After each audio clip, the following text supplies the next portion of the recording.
Madam, আপনার নাম? আমার নাম প্রিয়াঙ্কা গুহ।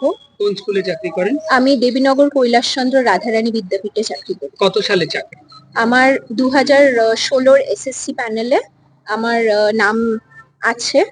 আমি আছে বলবো, কেননা এখনো আমি মেন্টালি অ্যাকসেপ্ট করতে পারছি না যে প্যানেলটা। আপনি একটা যোগ্য আর অযোগ্য, এটার দ্বন্দ্ব চলছে অনেক দিন ধরেই। নিজেকে কোথায় মনে করছেন? অবশ্যই আমি নিজেকে যোগ্য প্রার্থী হিসেবেই মানবো। আমার মানে কোনো ডাউটই নেই। আমি জানি, এটা আমি জানে, আমার কলিগসরা জানে, আমার ফ্যামিলি মেম্বার্স জানে, সবাই জানে যে আমি পুরোপুরি 100% যোগ্য ক্যান্ডিডেট। এবং আমার সঙ্গে যে এতজন 26,000 যাদের চাকরি বাতিল হয়েছে, তো সবাইকারই মেন্টাল অবস্থা যেরকম আছে, সেইটার পরিপ্রেক্ষিতেই আমি কথাটা বলছি আজকে। কোথাও কি তাহলে মানে এই যে এত বড় একটা গাফিলতি, এই যে চাকরি চলে যাওয়া, এটাকে আপনি কিভাবে দেখছেন? কিসের মানে ডিফল্টটা কোথায়?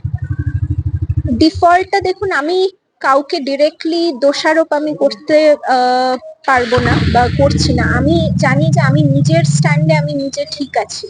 তো যারা সেইভাবে মানে টেন্টেড ক্যান্ডিডেটস, তাদের জন্য আমাদের কেন চাকরি যাবে? আমার সেটা সব থেকে বড় কোয়েশ্চেন, যে তাদের ভুলের জন্য আমরা কেন সাফার করবো? এই 7 বছর ধরে এতটা সার্ভিস দিয়েছি আমরা ইনস্টিটিউশনে দিয়েছি, যেখানে ভোটের ডিউটি আছে, ভোটের ডিউটি করেছি, হায়ার সেকেন্ডারির খাতা এক্সামিন করেছি। তো তাহলে কেন মানে আমরা এইভাবে সাফার করবো? সুপ্রিম অর্ডার, আর তো কোথাও যাওয়ার জায়গা থাকলো না। হ্যাঁ আছে, বলছে যে আবার আমরা রিভিউ পিটিশন করতে পারি। সেরকম হলে দেখা যাক আমাদের কি করা যায় সামনে। 3 মাসের মধ্যে আবার নিয়োগ দিতে হবে, আবার চাকরির পরীক্ষায় বসবেন?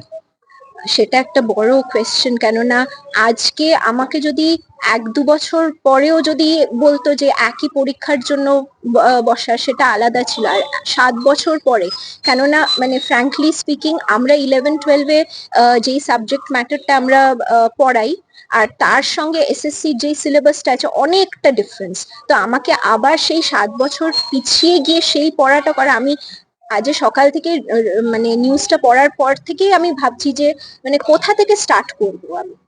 পড়াটা কোথায়? এমএসসি লেভেলের পড়া না বিএসসি লেভেলের পড়া, কি কোথাকার পড়া? আমি কোথা থেকে স্টার্ট করব? এটা একটা বড় কোয়েশ্চেন আমাদের জন্য। শেষ প্রশ্ন, রাজ্য সরকারের দায় কতটা?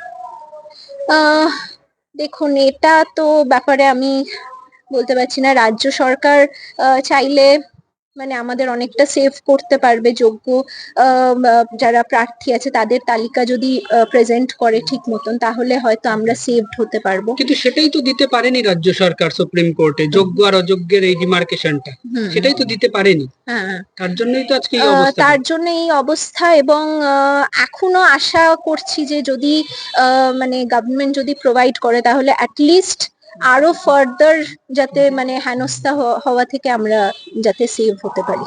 ঠিক আছে।